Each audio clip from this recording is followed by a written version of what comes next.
Hey guys, it's Vic, and today we're going to look at our 12th entry in the Victionary, the Range Blaster. The Victionary is a series of guides to help provide a starting point for players looking to pick up new weapons, or those who want some tips moving forward with the weapons they like.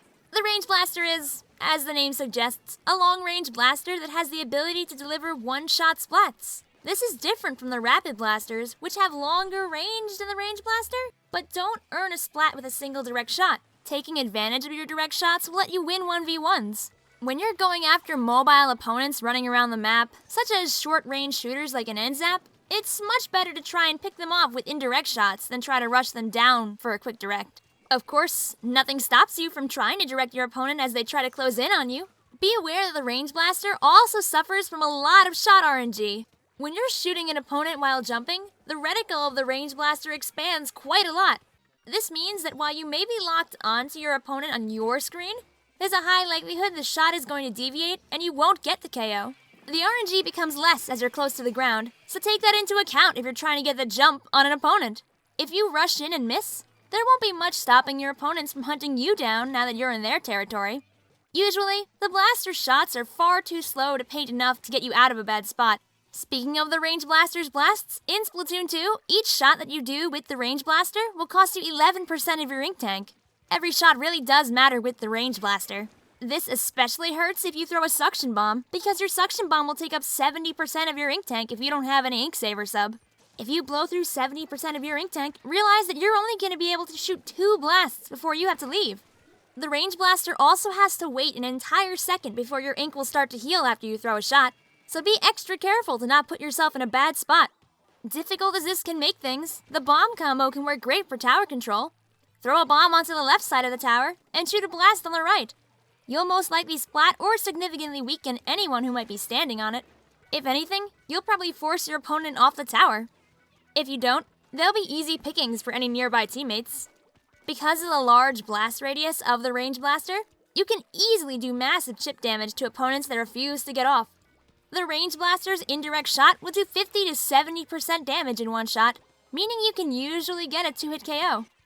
Just know that if you do that minimum 50 health, that sometimes your opponent will be able to heal some of that damage off, and then you'll need 3 shots instead of 2 to actually get that kill. The Range Blaster is especially good at taking out opponents at checkpoints, because the tower won't be moving.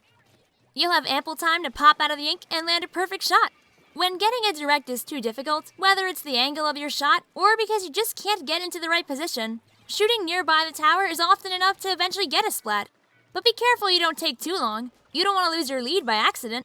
In a sticky situation, it can sometimes be best to stop chasing the tower and let the tower come to you and blast at it. This defensive trick is also something your opponents may do, so you can counter it. If you learn the best hiding spots, you can imagine where your teammates could be by tracking their movement, and then make a push against them. Flushing your opponents out with indirects will help secure extra points for your team because your opponents are going to be forced to reposition. Or, if they choose, they can lose time by trying to fight you. If you really want to be a threat, you can also let your ink storm float over the tower, providing plenty of chip damage for you and your teammates to take advantage of. Splat zones is difficult for the Range Blaster if you're trying to control a zone with your blasts. If you shoot with your main weapon, you're going to have to wait a full second before you're allowed to begin regaining ink. I would highly recommend focusing on churning out rains when you're not picking off opponents. Suction bombs also paint well enough that you can put them on the opposing side of the zone to help recapture it. You can also catch opponents that may be swimming through the zone and not watching for bombs. Playing on smaller zones can be beneficial as well because your blaster may be able to reach across or far into a zone to get good picks. Of course, having your ink storm will make things easier. Because the Range Blaster needs 200 points to secure an ink storm, you'll have to play a little less aggressive if your goal is to churn out a lot of rain. It's up to you how you want to play Range Blaster on splat zones, because it can support quite a few playstyles. It's important to note that if you're in a high place, you can still turf the ground the same way you are closer to the ground. This means there's no excuse to not be painting.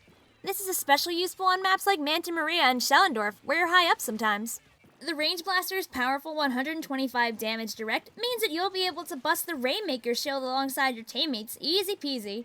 Playing with a group of friends and all of you have bombs? Throw your bombs in succession and then blast away to force the shield to pop. This quick pop method can surprise opponents and sometimes lead to an early 3v4 situation. Another strategy for the Range Blaster is to try and reach around your opponents while they're busy trying to get the pop. If they're not paying attention, it's likely you can get them before they realize you're shooting at them. The range blaster fires consistent, straight paths, meaning that you can also paint forward for yourself or teammates that are carrying the Rainmaker. You're also a great means of defense for a Rainmaker teammate. Don't let opponents get the jump on your teammate, fire ahead of your friend, and get a splat. This can help your teammate reach deeper into enemy territory and net your team extra points. Because the range blaster paints a little bit slow, you may need the help of another teammate to keep a consistent path going. And of course, because you can directly splat opponents in one hit, you can also stop opposing Rainmaker pushes with ease.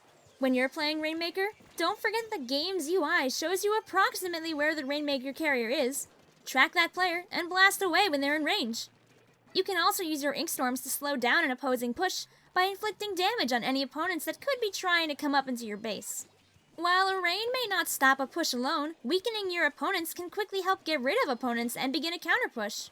If your push is slow enough, painting the map as you go, you might be able to get a second ink storm and be able to throw it ahead of you and your teammates while pushing the Rainmaker back.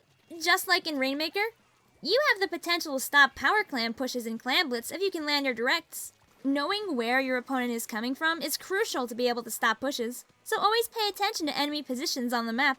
When the game is in a neutral state and everyone is picking up clams, you want to be the one to try and force back opponents. Blast into enemy territory to make opponents scatter. The more chaos you cause, the more time your team will have to make a proper push. Just one blast can be enough to keep the path to the clam basket open on some maps, like Gobi Arena and Inkblot Art Academy. Taking the time to actively keep paths painted is good, because you'll be able to also force your opponents to lose time coming back over and over again to repaint it. Suction bombs are great at stopping enemy pushes from ever happening. You can catch super jumping opponents before they can complete their push, or you can stop opponents that are trying to rush around a corner with a power clam. You never want your opponents to know exactly where your suction bomb is until it's just a little bit too late. In Clam Blitz, and really any other mode, the biggest threat as a range blaster is going to be opponents that are inside the radius of your range. If your opponent is too close, you're going to have to rely on a direct shot to get rid of them, unless you want to risk being splatted. It's important to stay calm, keep focused, and use your aiming reticle on the screen to make sure you're actually shooting at your opponent. While that sounds really silly, you'd be surprised as to how many players will look at their inkling and the gun itself instead of looking at where they're going to aim with the reticle. If your opponent is inside of your range and very weak, and you don't think you'll be able to land that direct shot, firing at the ground near your opponent will produce a small explosion that'll always do about 25 damage to your opponent. This technique is known as sparking, and it can net you a trade in a close quarters combat fight.